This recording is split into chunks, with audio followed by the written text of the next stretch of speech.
here. All right, well, welcome and thank you for joining us for this webinar that we've partnered with the MBNA in Coldspring. We're excited to cover this topic. We're going to discuss the Memorialist response to COVID-19 and how to remember your calling.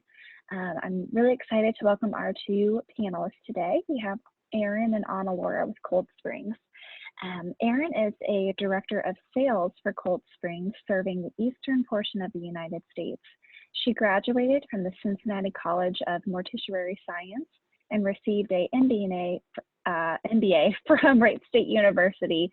Erin maintains her funeral director's license in both Ohio and Kentucky.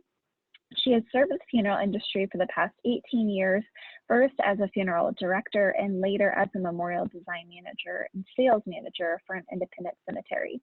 Throughout her career, Erin has found the greatest satisfaction in helping families celebrate and remember the lives of their loved ones. Now, through her role at Coldspring, she is excited to help other organizations in their efforts to create meaningful memorials. Honnalora recently joined Coldspring as a regional sales manager, serving the states of North Carolina, Virginia, and Eastern Tennessee. She is a graduate of Indiana State University with a degree in sales and marketing. With a family background in the funeral industry and her own years in professional ministry, Honnalora has helped families through the grieving process and encourages ways for permanent memorialization. Throughout her sales career, she has earned several prestigious sales awards, demonstrating her effectiveness as a manager, leader, and trainer. Her dedication to the need for permanent memorialization is based upon her belief that every person dies twice, once when they pass away, and the second time being the last time when someone whispers their name. Without further ado, I'm going to go ahead and give them the floor. They've got a lot of great information to share with us today. All right, thank you very much. Thank you all for joining us today for this discussion. The topic here, remembering your calling, is one that we've been really passionate about for a long time, but now more than ever, it feels important to share this message with you because business today looks a lot different than it did just a few short months ago. With the impact of COVID-19 being felt across the world, we found ourselves at a place where we have to reimagine the way that we do business. And we're dealing with more uncertainty now than we ever have before. So when you're faced with uncertainty, being grounded in your purpose and remembering why you do what you do can create calm in the storm, and it can give you strength to weather these difficult times. So we want to talk a lot about that today. And we want to start with, okay, where are we today? And that is different for everybody. You know, some businesses have been able to remain open during this time, but they've had to modify their business practices to be compliant with their state guidelines. Other people have had to temporarily close their doors in response to the COVID situation. One thing you're not alone in here is that each and every one of us has been impacted in some way by this. And here at Coldspring, we've been really fortunate that we have been able to remain open during this time because we do serve two essential sectors. One being the death care industry and the other being construction. We're also fortunate that we do have our own domestic quarry, so we have felt a little relief from some of those supply chain concerns as well. But that's not to say that we haven't had to make some pretty significant changes in the way that we do our business in order to make sure that our employees are safe and to adjust to our changes in customer needs. So, for example, maybe if you would have come to our headquarters here in Coldspring a few months ago to visit, you'd have walked through the office and we have a lot of cubicles full of people, typically. Today, you would see that most of those cubicles are empty. Those employees are working from home, and we've had to make some adjustments to allow that to happen. But that is allowing everyone to maintain safe social distancing. And we've placed different measures throughout our operations and our plants and our foundries as well to ensure that all of our employees are safe during this time. So it really has been a big change for us here. For our regional sales managers, you might be used to seeing them come into your offices, and they've been a little bit absent lately because they live in different states throughout the U.S., and each of those states have different stay-at-home restrictions or guidelines in place that they have to follow. But what I've seen, and it's been really encouraging, is a whole lot of ingenuity from the team here as they look to find ways to stay connected, whether that's through phone calls, Zoom meetings, just reaching out to say hello and make sure everybody's okay. The one thing I would say is, while we're all impacted today, I'm seeing a lot of pull for people to come together. So with that said, as we go through this presentation, feel free to respond to any of these slides in the chat, and we'll pull you into the conversation. But Honnalora, why don't you go ahead and talk to us a little bit about some of the things that are maybe a little different? Absolutely. Hey, thank you, Erin. It is, things are a little different for all of us right now, right? Collectively, we're saying there are some things that are clearly different for us. So we kind of want to start with what's happening in funeral services, cemeteries, and how does that relate back to us? I know we're all experiencing different things in our offices, right? So for me, I don't normally work in the office at Coldspring. I work here in my home office, but I do get the opportunity to go out and visit folks face to face. So Erin can attest to, I've been a little stir crazy sometimes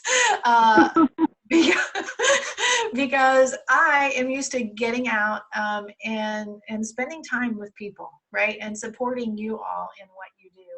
And so it's a really tough thing for us. But in the funeral industry, we know there's a lot of families that are saying, we're not going to have services right now. We're just not going to be able to do that. A few weeks ago, when we did a presentation about customer experience, we talked about some of these similar changes. And one thing that we all agreed upon and has really struck me, and even more so moving forward, is people are not getting to say goodbye at a bedside anymore.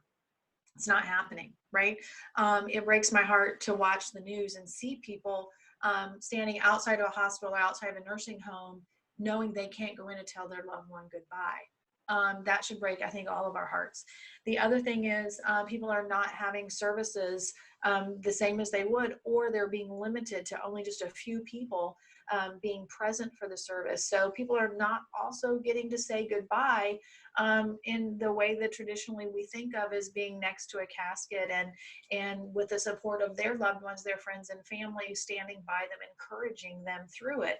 So we're missing that. When we think about in the cemetery world, cemetery services where there's only 10 people in some states allowed, maybe in other areas it's only 5. So if they are going ahead and having some sort of services at the cemetery, they are very much limited. Some unique things that I've seen, that funerals happening in my hometown. There was a first responder that passed away recently, and the community really wanted to come and support the family and his life. And they had a drive-through. So they had it outdoors and people drove through to pay their respects. Erin, did you think you'd ever seen something like that? No. a drive-through funeral? And then another one that I found really, really amazing was a funeral home put up a really, really big screen, like a drive-in movie theater almost. And they had the service inside, but they had it on that screen so people were able to drive up and still be there. And then, of course, people are using some technologies that we maybe didn't grab a hold of too awfully much before, that were the ability to broadcast funeral services out to people all over really the world. So we're seeing some of those things are different, that are affecting all of us as well, individually and business-wise. In monument companies, and I've talked to a lot of people, it is limiting the amount of people that come to your shop, or closing your shop to visitors and not being able to meet with people one-on-one, and having to switch and do things like we're doing today, right? Still finding a way to connect and to do business with people. We also, we look at that, there's a lot of things that are different. We're not getting to sit down and encourage people and give them a hug when they're crying because they've lost someone they've loved. So a lot of things have very much dramatically changed. So with that, Erin, those are kind of the things that are different now.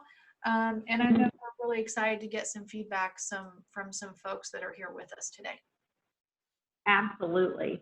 So what we would love to know from you is what you're doing differently in your business to serve your families. So again, feel free to respond in the chat box. And while we're waiting for some of those responses to come through, I'll tell you a little bit about what I've been hearing from our customers and then talking to our other regional sales managers. And probably the biggest thing that keeps popping up is technology. Honnalora touched on that a little bit, but it seems as if that is the biggest change people have been making right now, in that they're leveraging technology in a different way to engage with their families. Whether that's at the funeral home side of things, I've seen some even advertising online arrangements and handling the whole meeting with the family that way. But really with our memorial customers, a lot of them are taking to different online services like Zoom or Skype, and they are having conversations still face-to-face, but from their respective homes, and talking through the family what they would like. Some of them are actually designing online as they're having that conversation, sharing their screen and making it very interactive. Others are maybe not quite as comfortable with that technology, so they're still reaching out and having conversations with families and then discussing, okay, what is it you would like to see in your memorial? Then they design it, and depending on the family's comfort level, maybe it's an email of that design, or they may have to snail mail, depending on their customer, just to get that out to them so that they can take what that conversation was, translate it into a design on a piece of paper, and get approval that way. So processes have changed. Technology has been a big help. That seems to be one of the biggest things that I have heard. While I was sharing that, we have gotten some chats here that I want to go ahead and bring to light for everybody. So we have some saying that my shop is closed, but I have a large outdoor display. So I've encouraged clients that have called or emailed to go to my shop and take photos of monuments that they're interested in and send them to me. Then I get back to them with prices and details. And that's great because they're still interacting with you. They're still engaging, and you're able to have those conversations with the family. So I think that's a great suggestion. We also have some feedback that we are taking phone calls and then sending drawings and contracts through email, very different from face-to-face. We've also been FaceTiming families that want to and are able at the burials of those who have passed from COVID, since they aren't able to be present. And that's a great way to help people feel like they are connected and a little bit more included at those services. We also have planning for a one-year reveal of a memorial because no one's being allowed to gather. In my area, very few COVID-related deaths, but it is still affecting every memorial sale / cemetery. So thank you all for that feedback. That is. Hey, Erin, I have a question on this one, if I can pop in here with you. Sure. And that is, and maybe I can't read the chats. I know that you can, so I'm going to ask for a little help. But I am curious, for those that are having some concerns or really facing the clear issue that they can't get into a cemetery to be able to place memorials, but memorials have arrived, right? I've had some people ask me about how are other folks dealing with that.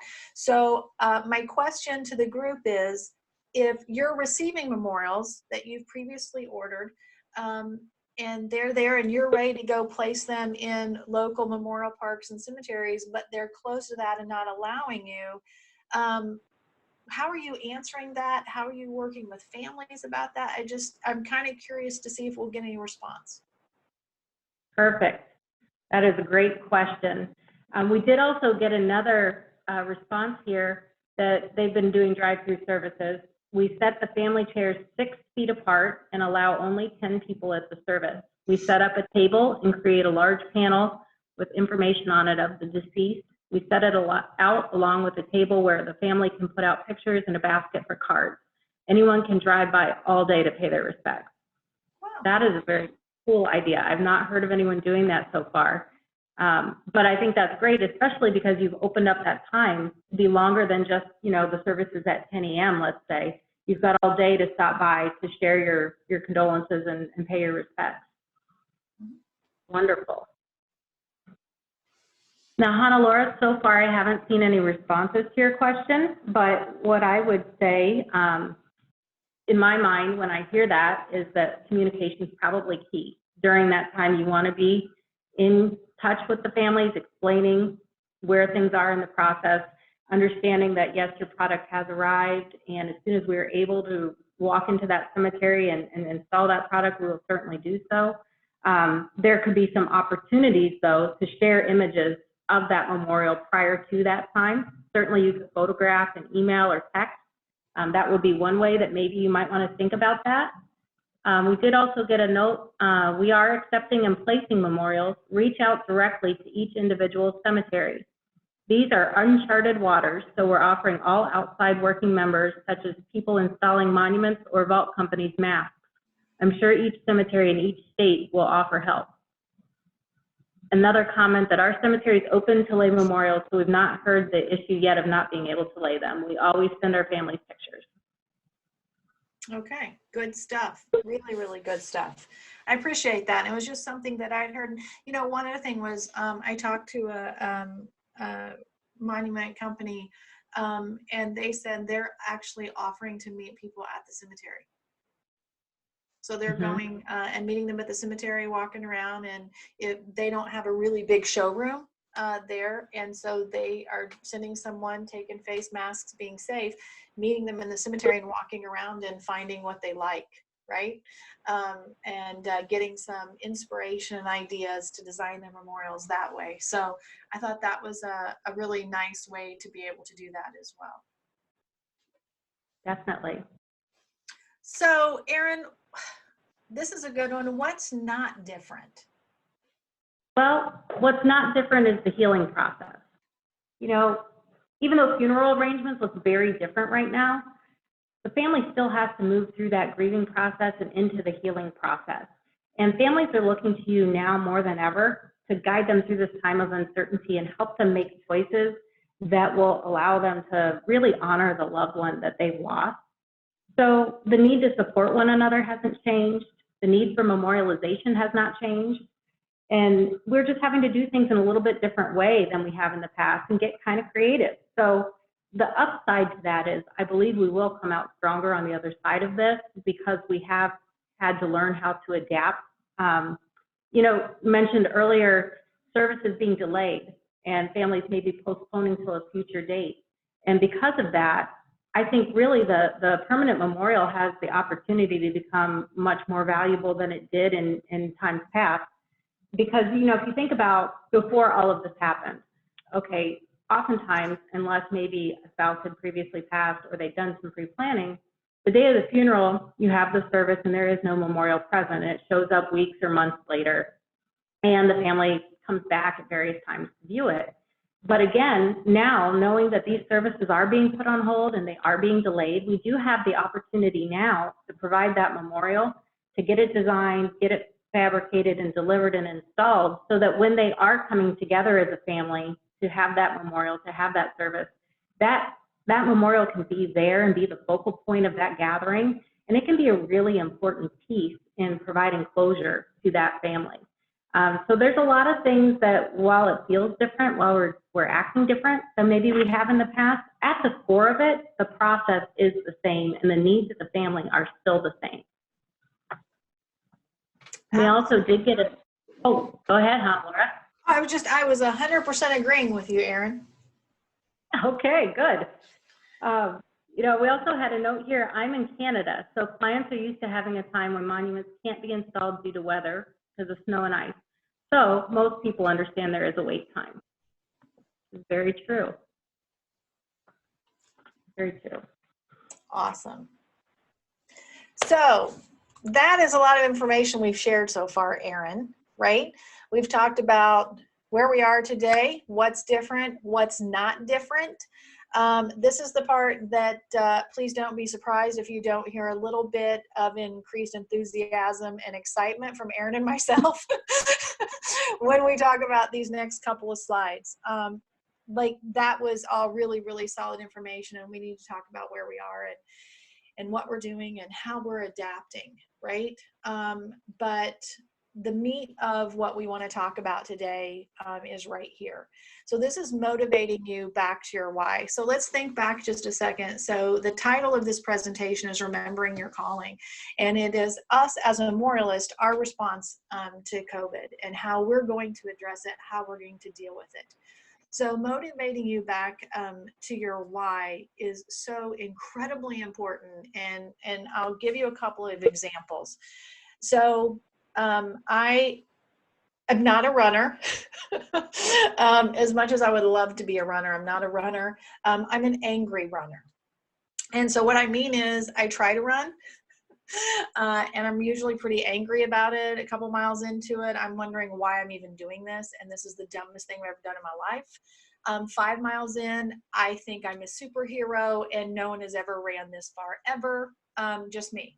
By mile number 8, if you're near me, you should be very wary because I may want to punch you. So that's my running experience. That's how I run. Now, the problem with this is I used to do triathlons. So, that's swimming, that's biking, that's running, right? So I never understood why the running had to be last, because I'm really happy during the swim and I'm pretty happy in the bike, but come to the running and it's a mess, right? So for me, it is, why would I go run anyway? Well, it was, setting a personal goal, doing something different, doing something I didn't think I really could do, and to be healthy, and to just feel like I'd accomplished something. So what I found was that during the toughest miles, through the most challenging moments of that run, right? Like I had done all the work of the swim, I had done all this work of the biking, I had gone miles already, and the only thing standing between me and my goal was a couple of more miles, right? I wanted to give up. Funny story here, Erin. There was one time I was running and I was nearing the end of a triathlon, and there was this person in front of me and they were running. And I'm like, I'm just going to stick it out with this person, right? And their jersey had something inspirational on it. I'm like, I can do this. Well, the problem was the person stopped and decided to walk. Oh. So No. I stopped running and walked alongside them, but still kind of a jog, going, you got to keep going. And he was like, no. And I'm like, you don't get it. You're the only thing keeping me going. And he was like, you can do this on your own, right? So that's how crazy I get near the end of a triathlon. And so for me, it is understanding why I'm doing this anyway, right? And that's what carries me through the hardest moments of doing something. And that's sort of the root of this, right? Like we all decided to be on this journey together, that we're memorialists. And we really, really hit a challenging time, right, Erin? Definitely. This is a really tough, challenging time for all of us.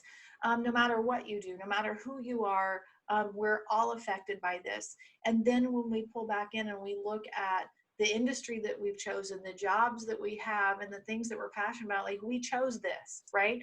And now we're having to face a really big hurdle. So the importance of motivating us back to our why is it's what's going to carry us through the most challenging moments that we're going to experience it, right? So that is kind of why we're having this conversation, of understanding that when life gets really, really hard, if you know what your goals are, you know why you're here, what you're doing, what you're called to do, what your purpose is, that will actually be what gives you strength and carries you through some of the most difficult and what feels like the darkest moments that you're going to face. And I'm generally a pretty optimistic person, but I'm also not blind to the fact that there are some people going through some very difficult things right now. So that's why we kind of wanted to have some of this discussion. So here's a good question in all of this. How do you reconnect to your purpose and allow your purpose to connect to your team? So this is one of those spots that we really, really would love. Like we would love more than anything right now if you would share with us in the chat box, because Erin and I can share our why, and we very well might. But more importantly, Erin, right? We want to hear your why. Like You why? Want to hear my why? Yeah. So Erin, so what's your why, Erin? Why do you do what you do, and why are you passionate about what you do? Okay. Well, personally, everything in my life revolves around my family.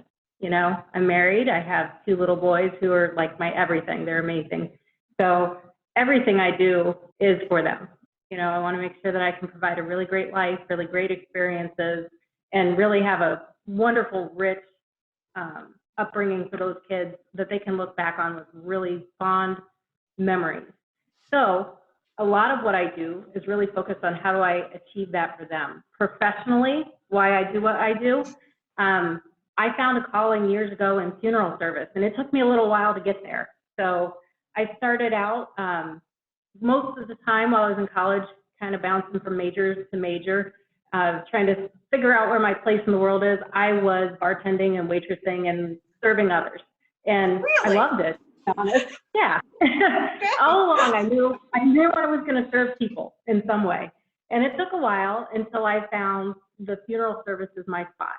And the reason that I knew that I was in the right place when I started exploring that as a potential career is really because I realized, you know, so often people, when they're put in front of someone who is grieving, they're at a loss for words, they're uncomfortable. It's a really hard place for a lot of people to be. But when I found myself there, I found myself in a place where I really felt like I was at home, and I was really comfortable with that emotion. And all I wanted to do was take that person and hold their hand and walk them through that process and help them tell their story about their loved one. And together we would create this really meaningful tribute, whether that be through the funeral service itself or whether it be through the permanent memorial. But what I wanted so much more than anything was to be able to help that family open up, begin to process their loss, begin to really put it all out there, because really that's the first part in the healing process, is to be able to have those conversations. So once I found that that was really somewhere I was comfortable, I ran with it. And so I've been fortunate to be able to have those one-on-one conversations with families at the funeral home, and again, when I worked at the cemetery. Now at Coldspring, I don't have that direct interaction with families like I once did, but I do have the really amazing opportunity to work with organizations all across the United States and help them as they help their families create those meaningful memorials. So that's why I do what I do. Awesome. Awesome. And by the way, for all of you that are watching, I really didn't know the answer to that. And the funny thing is I've known Erin for, about a year now. And yesterday when we were talking about this, I had to ask her, I said, Erin, I really feel crazy, but I don't know your why. So I just got to learn that about Erin yesterday, right? But so you may also not know that Erin is actually the person that I report to on a regular basis. She's my manager. And for me, it connected me more to Erin yesterday when I heard that and really understood her why. It makes me really proud to get to work with Erin and to be on her team. And that was one of those things that right here talking about this is reconnecting to your purpose. My hope is that yesterday when Erin and I were talking that, she reminded herself of her why. Hopefully she walked away from that, feeling a little better about, yeah, that is why I do what I do. I do love what I do. But it also, me being someone on Erin's team, right? And her being a person that supports me in what I do every day, and me having the opportunity to work with her, it helped me connect even closer to Erin, and even more thankful that I'm on Erin's team. So I want to share with you a little bit, though. I called someone, Erin, just before we started today, because I thought I could steal his stuff, or I could call and ask for permission. So Charlie Hunt, if you're on today, I did call Charlie just to make sure it was okay that I read his words to you all and shared, because I really didn't think it was appropriate for me to steal other people's material. But the other thing is, if you hear something that you like and what I'm about to share with you, Charlie is doing a presentation with the MBNA and some folks tomorrow. So I encourage you, if you don't know him, he just is, I'm a huge fan. I think he's a great guy, and I appreciate what he has to say. So let me share something with you that he recently shared, and I want to explain to you that he did this in a way, Erin, that it wasn't just to his team, his internal team, and the people that he works with, but he shared this on the company's website, which is huntmemorials.com. And so these are lessons learned. So I talked to him about this morning. It says, I know you've all heard the story about the two stone cutters who were asked what their job was at the cathedral. The first mason said he was essentially an underpaid slave. I don't feel that way with you though, Erin, it's okay. Thank goodness, right? So the first one said he was an underpaid slave who spent his days stacking blocks on top of each other. It was a waste of his time and his ability. The second man, a little different. He said, his response was, I'm the luckiest guy in the world. I get to be a part of an important and beautiful piece of architecture. I'm turning simple pieces of stone into an exquisite masterpiece. The funny thing is, they were both right? So they both were getting up every day, going to work, doing the exact same thing. One of them, their perspective was, I am an underpaid slave. No one appreciates me. It's a waste of my time, a waste of my ability. I'm not making a difference in the world. The second stonecutter understood that he was a part of something bigger than himself, that he had this incredible opportunity to be a part of creating a cathedral, right? That was going to leave a legacy in this world. And so I think that that is so vitally important, is we're all walking through this together right now. We're all walking through how the world is changing, and quite possibly they may never quite be the same. But one monument dealer, right, might look at this whole thing one way and say, this is just the end of me. This is the end of my company. I don't know what to do. Another one may be looking at it and saying, you know, I know my why. And I know I'm part of something bigger than myself. And I know I have a responsibility to create incredible artwork that tells the story of somebody's life. And so I'm curious, which one of those people do you want to be, right? So when you're thinking about reconnecting to your purpose and your why, and why do you do what you do, why did you even get into it, right? Stop, and if you all would just for a second, think about that. How do you feel about what you do, and why do you do it? And is it important? And if so, why is it important? If you can reconnect to your purpose. So I am a little bit crazy from time to time, and I get a little bit passionate about things that I believe strongly in and think strongly about. So I'm pretty connected to my purpose. But at the same time, when I'm working with people on projects, I don't mind to share both my passion and what my why is, for them to get what's motivating me, because it helps bring us together as a team, right? It kind of creates a fire. The other thing it does is it creates a little transparency. So I appreciate Erin, that Erin was willing to share with me personally, you know, why she does what she does. Because I feel more connected to her. It lights a little bit of a fire. It makes me want to be my best and bring more to the team and support our collective goals even that much more, because I get it. I get where she's coming from and why she's doing what she's doing. So Erin, see, this is the part that I said, Erin, you'll have to stop me because I'll start talking and won't stop on this topic. Well, the good news is we're getting some really good chats. So why don't I go ahead and share? Yeah, I know. Some of the people are starting to write in about why they do what they do.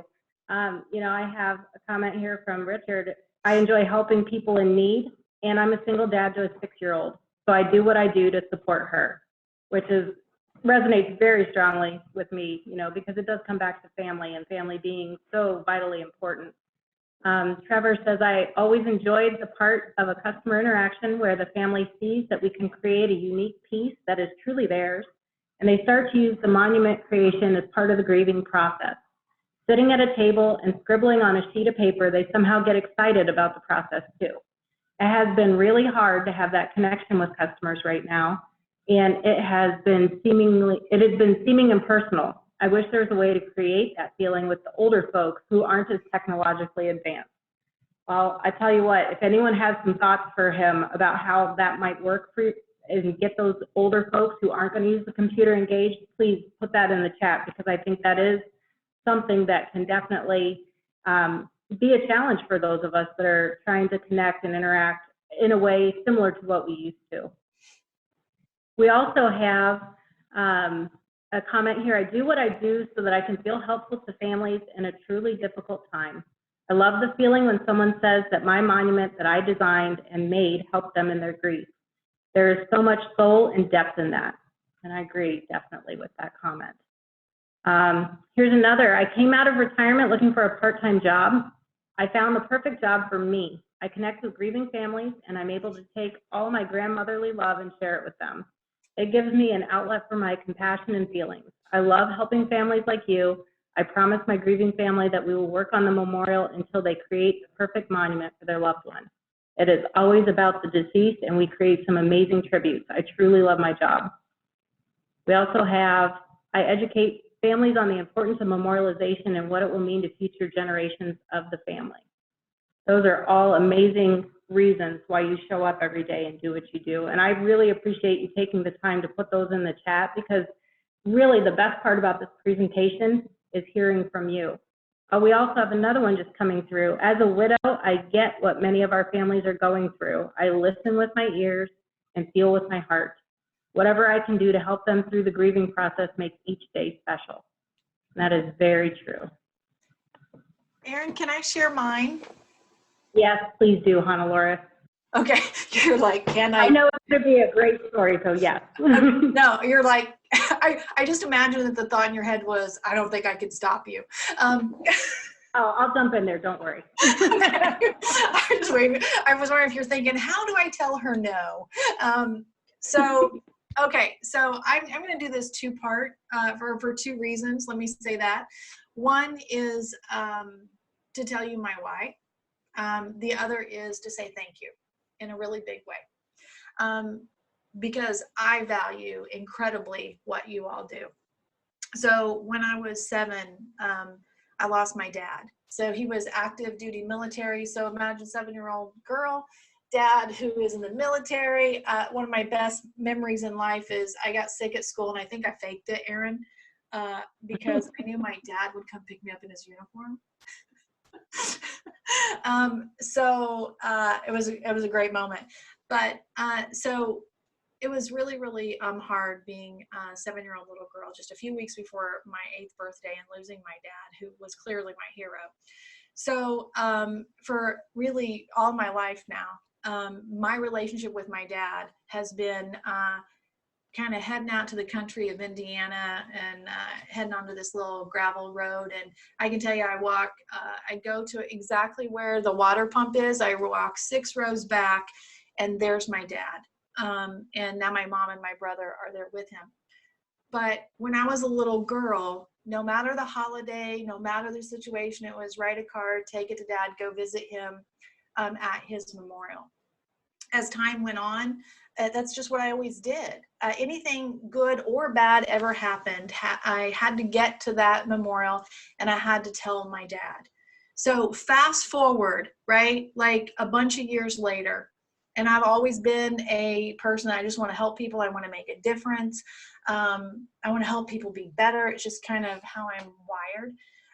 Years later, after really pouring it out to a lot of people and 20-some years of marriage, okay, don't judge my age with that comment.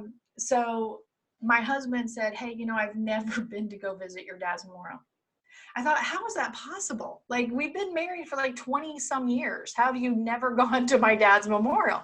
And he's like, you've never taken me. And so we went, right? And that, I got to tell you, that was kind of a raw feeling, believe it or not. So we get there, we turn the corner, 6 rows back, there's my family, right? So really, really pretty phenomenal. My husband stands there, holds my hand, looks at my dad's memorial, and has the conversation with my dad that most men have when they ask for their daughter's hand in marriage. And he thanked my dad for me, and thanked my dad for his amazing daughter, and committed to my dad to love me the rest of my life the way he knew he would want me to. So I say all that, that's kind of my why I get really crazy passionate about memorials, because I know the healing that they offer. And I know that's kind of my home, is going there.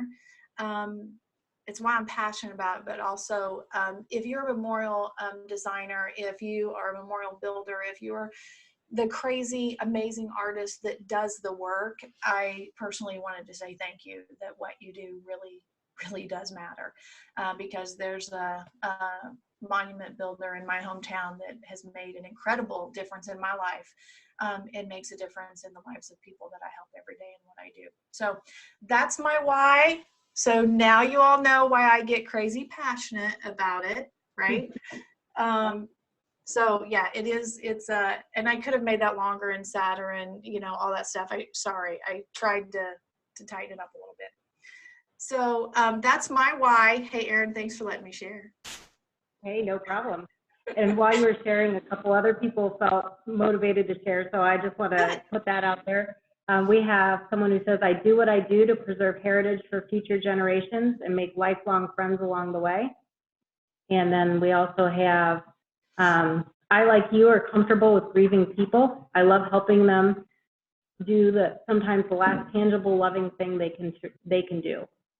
We also have connect with clients with the technology they're comfortable with. Right now it means picking up the phone and chatting with them. If drawings are created, send them in a snail mail on beautiful quality paper like the old days. That is good stuff. And I'm glad that we have great people taking good care of families that need them. Yes, and we also have memorialization offers each of us the opportunity to tell a story, some of which can be quite unique and challenge me to create a lasting story in stone. Wow.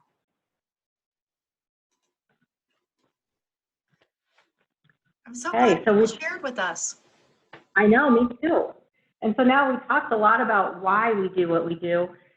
Then comes the question of how do you share your purpose with families and how do you allow it to guide your marketing? Marketing has come up quite a bit here recently with people unsure of where to go during these times.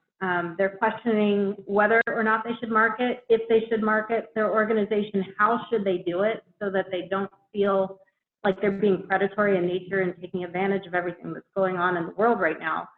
And really, it is definitely a challenge, kind of a unique situation that really many of us have never been faced with a scenario like this before. And when you think about it, the best advice I could probably offer to you here is that when you create your messaging, I think it's really important to first focus on your intent and having really good intent, intent of helping others and helping the family through this process. And if you take your message to the market and filter it through all of those intentions and make sure that that resonates when it comes across, I do believe it'll be well received by those who hear it. The other piece of that is that if you're able to share a little bit of yourself, a little bit of why you do what you do, a little bit about the culture of your organization, when you are messaging to your clients, it'll help with the connection. It'll help with them feeling comfortable to really open up and work with you. If you think about it, the families that you serve, when they come to you, they're coming to you in a really emotional place, whether they're planning a memorial for somebody who's passed away, or maybe they're pre-planning for themselves. You know, either way, it can be very hard for them to open up and talk about someone they love that they've lost, or it can be equally difficult for them to really face their own mortality and think about the fact that, hey, our life in this earth is short. And there are going to be times in the future after we've passed away where we physically will not be there for big moments in our family's life. And gosh, is that some hard stuff to wrap your head around. So when they come to sit down with you and have these meetings, you know, we're asking them to be vulnerable, to open up and to share. And so by sharing a little bit of yourself, you're going to probably find that they're a little more likely to do that with you. And because of that, you're going to have more meaningful conversations. You're going to have more productive, better meetings, a better experience for the family, and you're going to create really meaningful memorials as a result of it. So it's okay to get a little bit personal. It's a little hard maybe if you're not comfortable doing that or haven't done it in the past, but give it a little try. I think you might be surprised to see what happens. It really can change the way that that dynamic with that family is and create a whole new way of interacting with families. You know, another thing that has come up here recently, because people aren't necessarily in front of each other face to face, as they were in the past. They've been focusing on other ways to connect, and that might be through your website or social media. You might be putting out a blog that really shares some personal content about you and your organization. You could also look at your employees and see, how can I use this time to spotlight these folks, and really put a little blurb up there about who they are. Not necessarily like, hey, this is Mary, she's worked here for 20 years and she's a designer, but tell me a little more about Mary. Just as you would with a family designing a memorial, let's learn about who Mary is and what's important to her. And if these families have the opportunity to connect with her on a really personal one-on-one level, when they do interact with Mary, they're going to feel so much more at ease because they already have a little bit of an understanding of who she is at her core. So again, I would encourage you to always feel free to share a little bit of yourself every time you interact with a family. And I think, Erin, that's super important in where we are now, is that, and we've read it all over the place, and it's been the advice of so many business leaders that, you know, this isn't necessarily the time to try to go out there and make, you know, a ton of sales, because people may not be purchasing. They're concerned about finances, a lot of things. This may not be your biggest selling moment you've ever had, but this could be the biggest moment where you connect with people, right?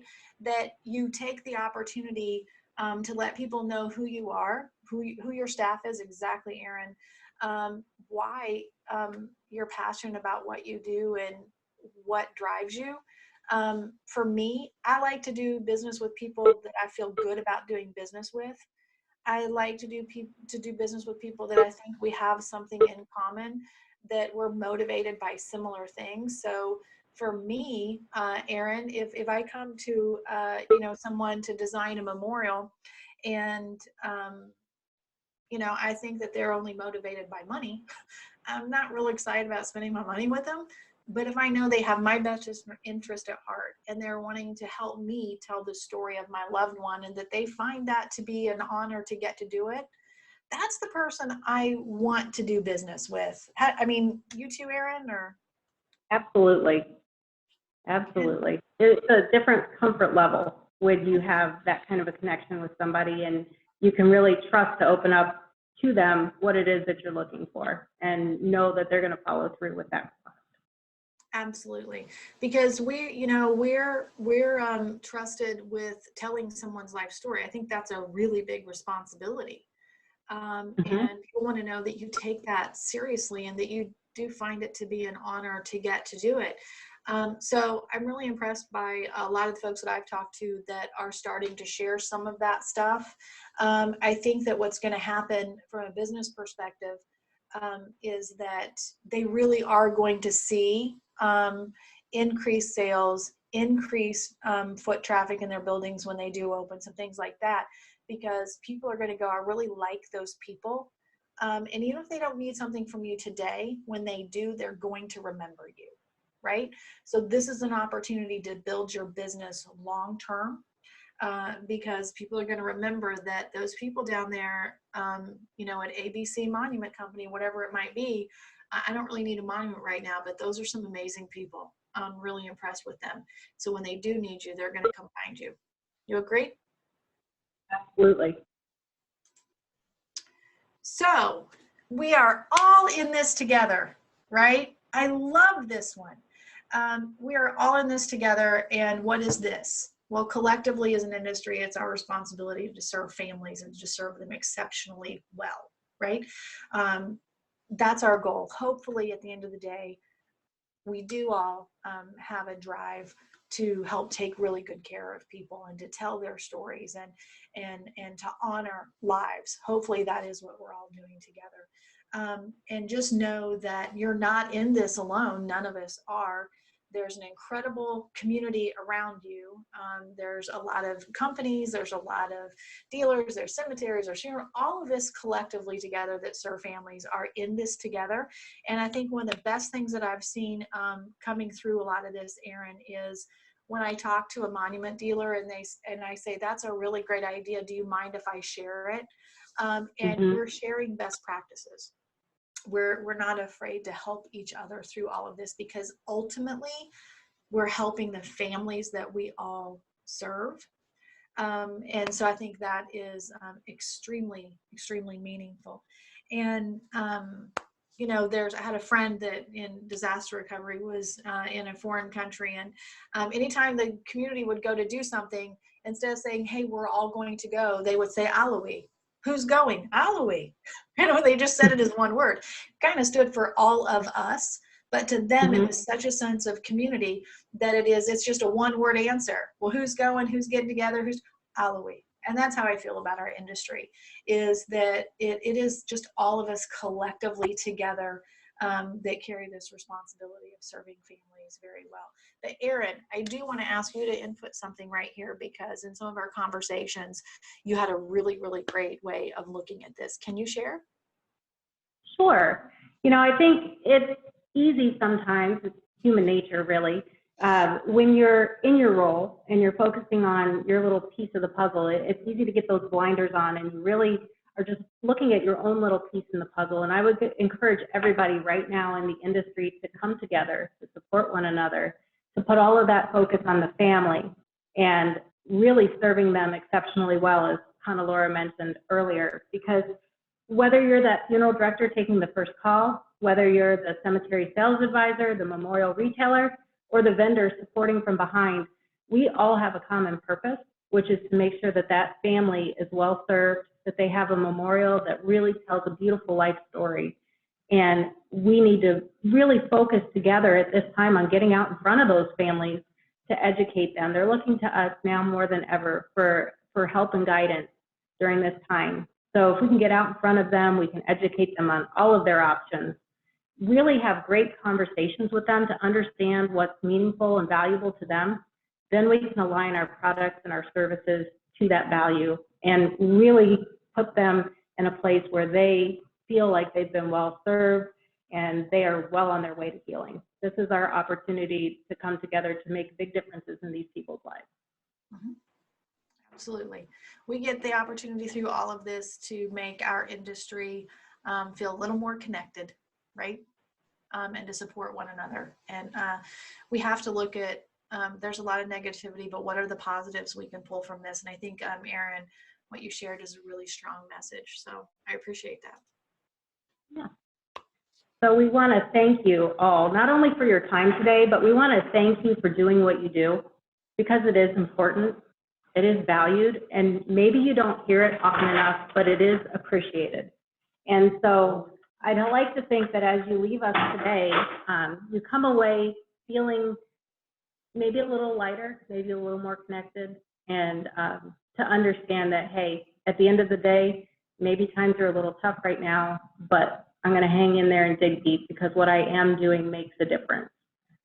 So with that said, at this time, before we wrap it up, if there are any questions, we'd be happy to answer any of those that you might have. If you have a question and we don't get to it before we conclude, don't worry, we'll work with the MBNA to make sure that we get your answers to you. But then we will follow up after this is all over. So right now we have thank you is what we have. And no questions at this time, but again, please feel free to put those in the chat box and we will get those taken care of for you. All right. Thank you, Erin and Honnalora. We will leave the webinar open for just a few more minutes in case people have questions. We are going to send a post-webinar email that will, again, include a link to this recording. You're welcome to rewatch it or share it with people that you work with, or whatever you wish. And then we will include Erin and Honnalora's email addresses in the wrap-up email. So like I said, if you have any specific questions for either of them, feel free to reach out directly. Let's see here what it looks like we've got a question in the Q&A. The question is, it is clear that at this time, it should be our focus that we are still here to support families. Do you have any specific ideas how we can do that? How do we physically say that? Social media? Any ideas on that? Yeah, I would say there are definitely social media, you can tailor messaging that you want to put out on social media. You can do it through blogs. You can do it through various content that you post out there. But, you know, let's say you have families that you've been working with. Maybe they haven't finalized the decision, and you're feeling that awkwardness around, you know, is really now the right time, or is it okay for me to reach out? You know, picking up that phone, starting with a, hey, just calling to check and see, how are you doing? How can I help you? And you can quickly, as you're starting that conversation, hear in their tone of voice and hear in the way they respond to your questions where they are emotionally. And I think it's really important that we meet people where they are. If they seem open to having conversations around memorialization and continuing a process that would result in a sale, by all means, I think it's appropriate to do so. But if you're getting that, you know, wall put up and the people are starting to maybe feel closed off, then you can take that and just make it as a well-being call, just checking in. I'm here for you if you need me. You know, just wanted to make sure you're doing all right, and you can leave it at that and revisit it at a later time. So hopefully that answered the question. Honnalora, do you have anything to add there? Well, I would say that you're absolutely correct, and that one-on-one communication is missing for a lot of people right now, and I think it's very appreciated. So if, you know, someone that maybe you did a memorial with maybe in the last year, just checking on, make sure they're okay. It's the year anniversary, or, you know, some things like that. I think it's people are appreciating meaningful contact with people. So I think that's a really good way to do that. I think the other thing is that looking at messaging right now through social media, through your website, is letting people know your point of view, like we've been talking about, and that is letting them know who you are, why you do what you do, how did your company start, you know, so you've been in business for 128 years and you inherited it from, you know, such and such, and you know, whatever that might be, letting them know the history and that you're proud of the history of your business. I think that's really important. I think that another thing that I'm seeing a lot of folks doing is, and I think it's wise, is social media through your website, letting people know how you're addressing this. Don't stay quiet. Okay. And that is letting them know, maybe it's on social media, that, hey, letting you know that, you know, our business is still open for business, but we have taken these steps to make sure that we are following social distancing and keeping you safe while still serving you, right? Mm-hmm. And if you'll communicate that, so they know that you're aware, they know that this communication is current because you're addressing the current situation. At the same time, you're letting them know, you're educating them on that you're being wise during this time. If for some reason you found that you have to close, letting them know why. Not just you're not answering the phone, but letting people know why it is that you're have made this decision to close your business for the safety of your staff and to support your community, whatever that might be. I think communicating all of those really strong things to do. We have in here, maybe interact with people on your social media asking questions. I think that's a good thing, is open it up and ask people, do you have any questions for me? How can I help you? We may not be able to meet in person. So what can I do for you right now to help? Right? One thing that I will say too is letting them know new ways that you're doing business, right? You're open for business. This is a new way. And here's one example that I have learned from some people, and that is, your family is in different states and you all want to design the memorial together. Let me invite you to a Zoom meeting. Let's design it together, and I'll get your family all together and we'll do it at one time. That's a great service that you can provide to people and communicate them and let them know it's a new option for you, right? So that's my input, Erin. Awesome. Thank you. Wonderful. All right. Well, we hope that everyone has a great rest of your day. And like I said, you'll be getting an email here shortly with the recording. Thank you all. Thank you. Thanks, everybody.